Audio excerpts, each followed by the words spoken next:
Retomando nuestro segundo segmento luego de un breve receso musical, en un día lluvioso, en un día típico de invierno que espero que nos acompañe durante mucho tiempo, que se equivoquen estas proyecciones de las cuales nos habló Luis Fernando en el primer segmento.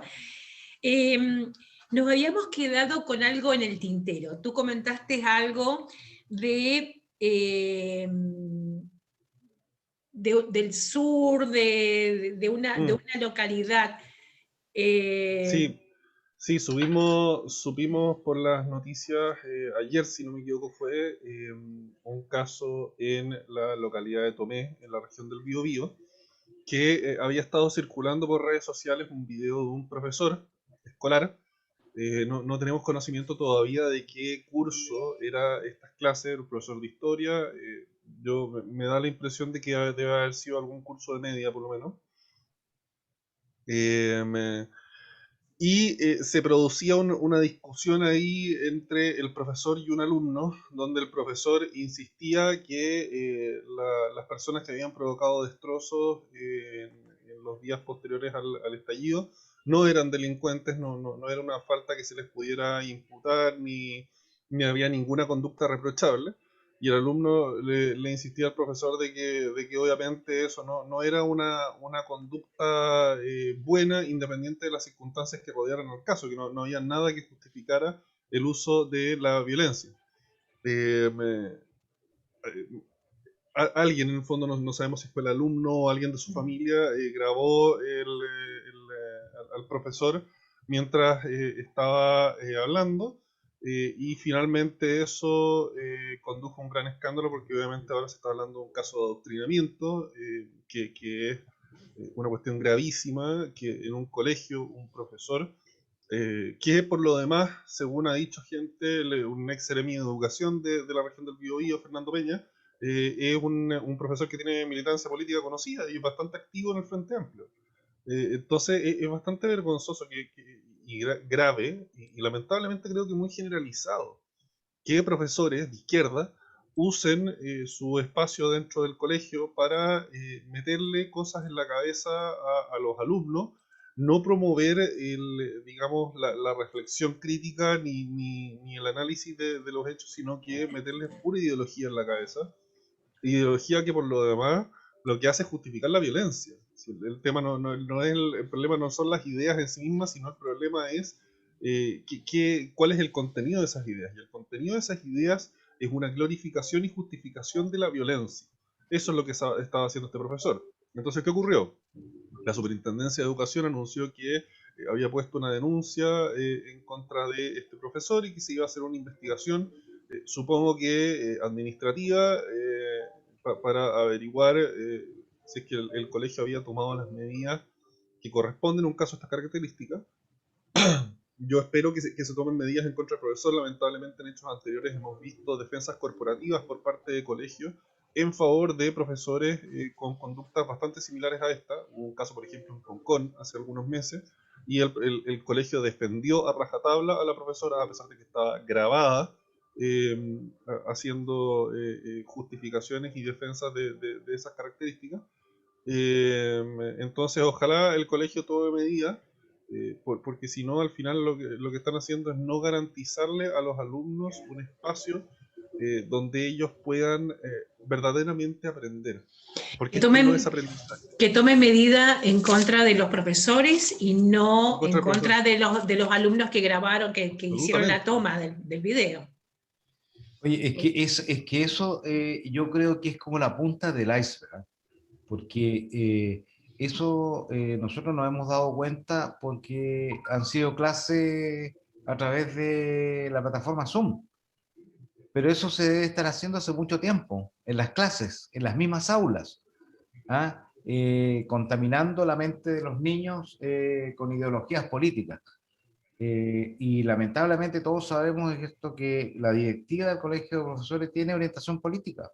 Entonces, yo creo que por ahí es lo grave, ¿ah? La verdad es que un profesor no debe expresar su... O sea, no puede un profesor decirle a un niño que la violencia es válida. Eso yo por lo menos lo encuentro tremendamente grave, independiente de cualquiera sea la ideología.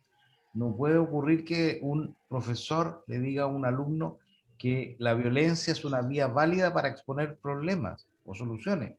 Entonces, yo creo que ahí hay que tener mucho cuidado porque yo creo que eso es algo que se pudo grabar, pero hay muchas cosas en otras partes, ¿ya?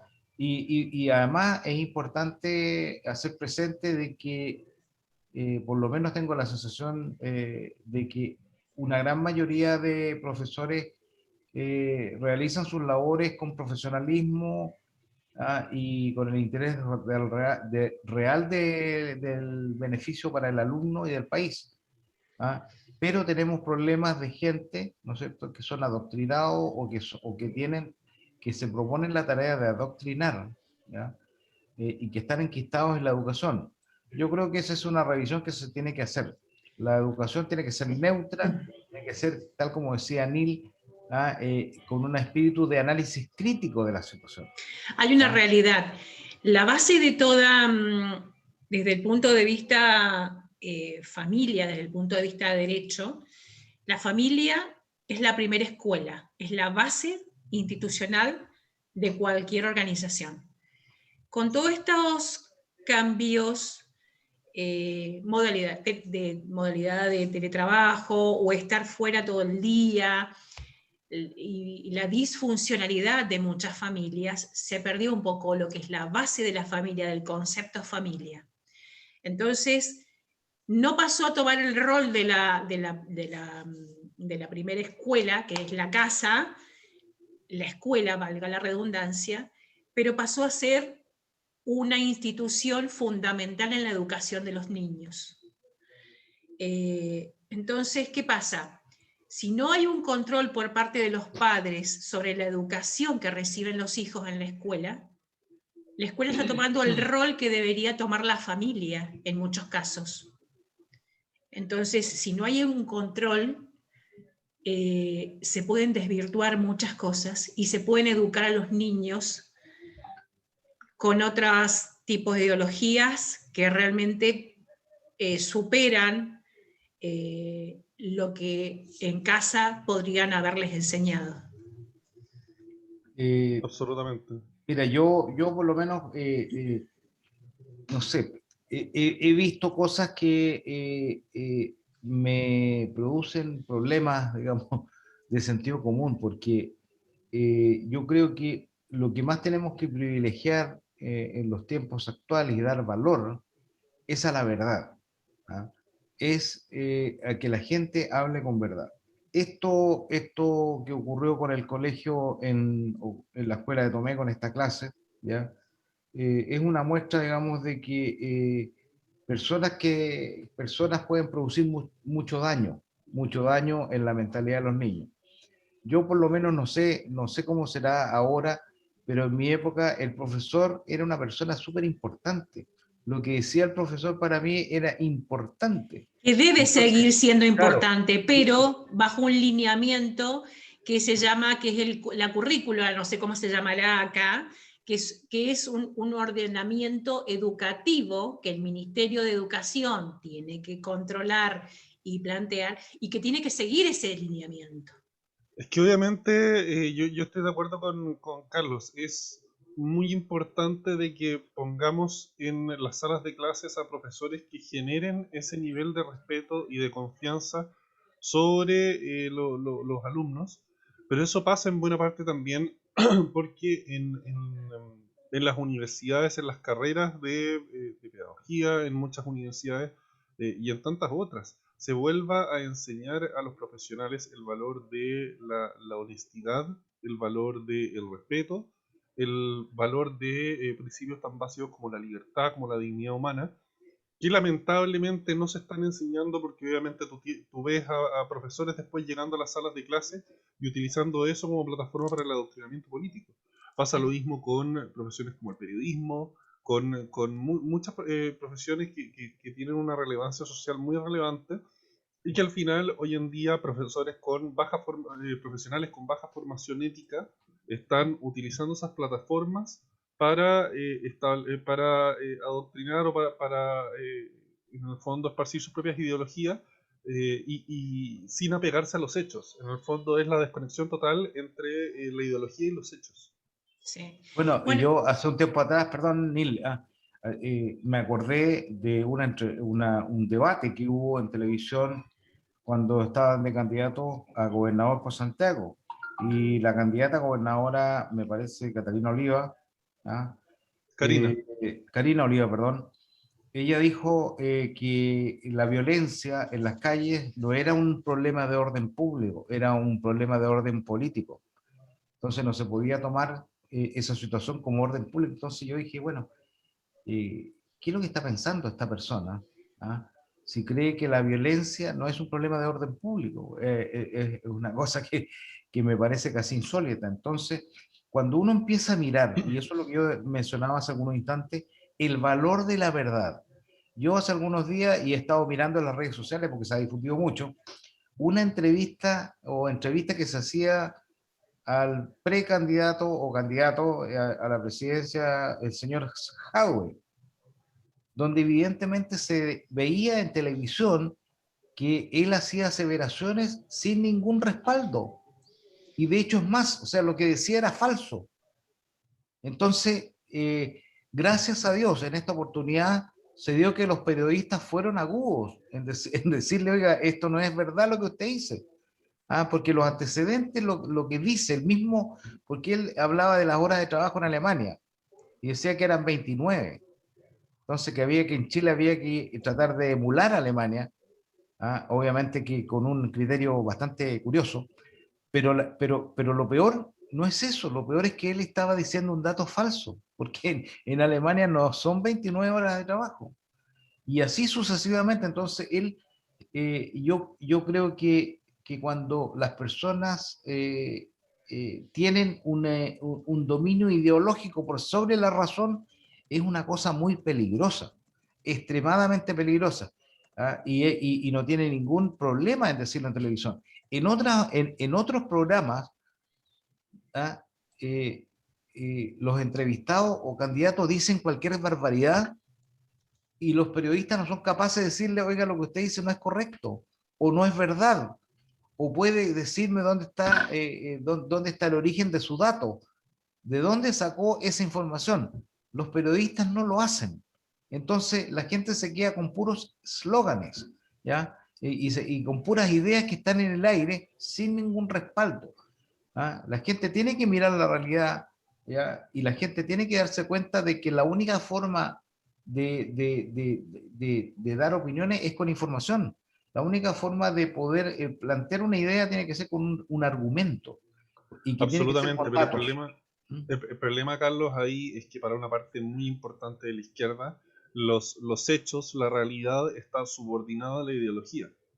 O sea, los hechos no sirven, la realidad no existe, incluso la ciencia misma es cuestionable, si es que no se adecua a los parámetros ideológicos que tienen ellos. Y eso es lo que distingue una ideología de una filosofía, de una doctrina, de una corriente de pensamiento, de esto, en el fondo, visiones de mundo que rigen a otros sectores políticos más democráticos. La diferencia es que la ideología busca aplastar y subordinar incluso la realidad. Y estos personajes que defienden ideología no están dispuestos a ver lo que está frente a sus ojos, porque no se ajusta a lo que les dijo el librito de Karl Marx escrito hace más de 100 años. Entonces, verdaderamente, lo conversábamos con una persona ayer, verdaderamente es un comportamiento que se asemeja a cómo funcionan las sectas. En el fondo, que las personas ya terminan perdiendo su capacidad de pensamiento crítico, de análisis y simplemente repiten como loro. Yo quiero Eso es acotar importante. algo, en función de la cantidad de horas. Comentémosles a nuestros auditores que la cantidad de horas que se trabaja en Alemania son de 28 horas semanales. O sea que puede ser una carga horaria de No. aproximadamente 6 horas. Eso es lo que dice Jaude, pero no es No, así. el trabajo en Alemania semanal son 41 horas. Es que tú Lo que tienes son dos 19, regímenes, lo que claro, son tienes dos 19 regímenes horas es el cruzados. que es régimen de media jornada. Exacto. está bien, por eso. Bueno, no terminé de completar la idea, pero está bien. Complétenla ustedes, por favor. No, está bien. Entonces el problema está que de repente cuando las informaciones se dan sin un sustento eh, eh, de información y de datos, ¿ya? Conduce a errores, ¿ya? Incluso posteriormente a esta entrevista que se le hizo a Jaue en televisión, la izquierda reclamó diciendo que los periodistas eran agresivos, eran violentos, ¿ya? Y en realidad yo creo que hacía mucho tiempo que yo no veía que un periodista fuera agudo en preguntar con el propósito de obtener la verdad, no con favorecer ni desfavorecer a una persona. Porque si alguien dice algo en televisión, tiene que decirlo, bueno, esta es mi información que tengo. Y si no, no afirmarlo nomás. Absolutamente. Bien, pero por eso lo que yo quería decir son que hay contratos de 28 horas semanales y hay contratos de 43 horas y media semanales, que esa es la media para los que trabajan durante todo el día. Sí, eso es lo que actualmente... sí, eso es cierto. Claro, eso es lo que pasa es que hay países donde existe una flexibilidad laboral. Claro, ¿Ya? exactamente. Que a la izquierda no le gusta. Que claro, a la izquierda que no le eso es gusta. parte de la libertad. O sea, si alguien dice, si en una persona libremente dice, oiga, yo quiero trabajar, pero quiero trabajar solamente 10 horas, eso la ley en Chile no se lo permite. Bueno, aquí Porque nosotros en Chile sí tenemos un ejemplo de eso, que es el caso de los Uber, de los Rappi, etcétera, que la izquierda le carga ese sistema, lo odian, porque no se adecua a su ideología, que es ver a todos los trabajadores como oprimidos, como Imagínate, víctimas de un sistema, un segundo, como víctimas de un sistema donde hay un jefe arriba de ellos que los oprime, y tú le preguntas a los Uber y a los Rappi, y más de la mitad de ellos te dicen que les gusta el régimen de trabajo, porque tienen libertad, porque precisamente no tienen jefe, porque en el fondo se conectan a la aplicación y se desconectan de la aplicación cuando les da la gana. Y obviamente eso va a determinar cuáles son sus ingresos mensuales, pero dependiendo de cuánto ellos necesitan juntar, si es que logran juntar la cantidad de plata no sé, 20 horas semanales o en 30 horas semanales, no están obligados a trabajar más que eso. Y la izquierda sistemáticamente se ha opuesto a estos sistemas y quieren meterle más regulación y más regulación, hasta que van a terminar matando esos sistemas que los mismos trabajadores han valorado como algo positivo.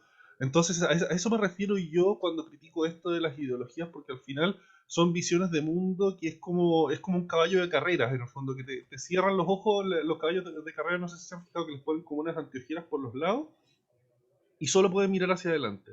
Ese es un poco el mismo problema que tienen estas personas que se adecúan a estas ideologías tan rígidas, que al final no son capaces de ver la realidad completa. Ven una parte minúscula de la realidad y creen que eso es el mundo completo. Entonces es muy peligroso adecuar nuestras vidas, adecuar nuestras visiones de sociedad a visiones tan estrechas que al final caen derrotadas por la realidad una tras otra vez. bueno, No, hablando de eso, quiero leerles, les voy a leer textualmente una información que ha provocado desinformación. Se comenta que hubieron 144 personas contagiadas de tuberculosis en el hospital Gustavo Fricke. Y a raíz de eso se detectó que el aire, en vez de ser extraído con presión negativa desde la unidad en la que se encontraba un solo paciente con tuberculosis, siempre estuvo a la inversa, es decir, con presión positiva, lo cual empujaba el aire hacia las vías respiratorias de las personas que atendieron al paciente. Por lo tanto, todos los funcionarios se consideraron como casos expuestos, no contagiados, durante los casi 15 días que estuvo internado este paciente. bueno, esa es una situación bastante delicada, creo yo, ¿ah? Porque tiene que ver con la salud de las personas, pero deja al descubierto una serie de problemas. recordemos que el hospital Gustavo Fricke debía haber sido terminado hace varios años y su puesta en marcha se ha atrasado una y otra vez, ¿ya? Y ¿cómo se llama? Ahora se puso en funcionamiento se adelantó su funcionamiento debido a la crisis sanitaria. Entonces hay partes del hospital, por lo menos esa es la información que yo he visto, que no tienen una recepción técnica. ¿Ah? Entonces eso hace, porque esta situación se produjo por un mal funcionamiento de los ductos de ventilación. Dice que nunca ¿Ah? se calibró correctamente la forma en que los ductos de ventilación debían funcionar. Entonces eso demuestra, digamos, una gestión medio débil, digamos, de las personas que controlan la construcción o la puesta en marcha, ¿ya? Y también cierta responsabilidad de la gente que opera el hospital, que debería ocupar lugares que están completamente habilitados, digamos, No, lo que técnicamente pasa, para funcionar. hay un dicho que dice zapatero a tus zapatos. Si tú estás cumpliendo una función, que específicamente es la función de cuidar vidas, y más en una pandemia, tú estás abocado a salvar estas vidas o mantenerlas. Entonces, el personal que está trabajando, que es el que ha sido contagiado, no tiene, o sea, no tiene por qué saber que no hay una calibración correcta de los ductos de aire. Yo creo que esto pasa por una cuestión de la gente o el administrador específicamente del hospital o el director no médico, sino que tiene que haber alguien de obras que tiene que supervisar que todo esté funcionando correctamente como debe ser. Mira, lo que podemos concluir, independiente de que quién haya sido concretamente la persona responsable de esa función, es que hay un caso de negligencia, yo creo que bastante evidente. No estoy diciendo aquí ninguna barbaridad con constatar eso. Eh, y son cuestiones francamente inadmisibles. O sea, ese nivel de desprolijidad es francamente inadmisible. Eso debería ser más o menos lo mínimo que tú esperas en un hospital, que ese tipo de cosas se manejen con cuidado, de forma prolija, y lamentablemente en este caso no se hizo con exposición para la salud e incluso para la vida de muchas personas. Entonces aquí esto probablemente va a terminar en tribunales. Al parecer ya han habido Hay una algunas querella, sí. querellas presentadas, y francamente ahí tendrán que hacerse todas las investigaciones correspondientes, porque es un caso verdaderamente gravísimo, que demuestra una falta de prolijidad, como decía, de las personas a cargo dentro del hospital de este tipo de cosas. Quien sea con nombre y apellido que se equivocó, eso tendrá que establecerse en la investigación, pero es gravísimo y tienen que aplicarse medidas duras para que esto no siga pasando. Oye, no, y yo creo que una de las cosas que es muy importante hacer, ¿no? Es determinar o mejorar, optimizar los protocolos que hay antes de utilizar un establecimiento médico. O sea, deberían ser más rigurosos. Es como un poco la revisión técnica del auto. El auto no debería usarse si no tiene su revisión técnica. Lo mismo un hospital, y en este caso el hospital es mucho más complejo, obviamente, y mucho más importante verificar. Y creo ya que los sistemas de ventilación en los hospitales tienen bastante especificaciones que se deben cumplir precisamente por las presiones positivas o negativas que se requieren en determinados sectores. ¿Ya? Entonces eso es importante, y creo que la gente encargada de eso debería saberlo, Bien. debería saberlo claramente. Bueno, les cuento que se nos terminó el tiempo. Ese Qué rápido que ruidito, pasa. rapidísimo, rapidísimo. Así que bueno, yo me voy despidiendo.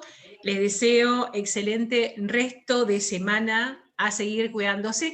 Tenemos una semana cortita y en vísperas de un próximo feriado también. Así que a Feriado tras feriado. otro feriado, exactamente.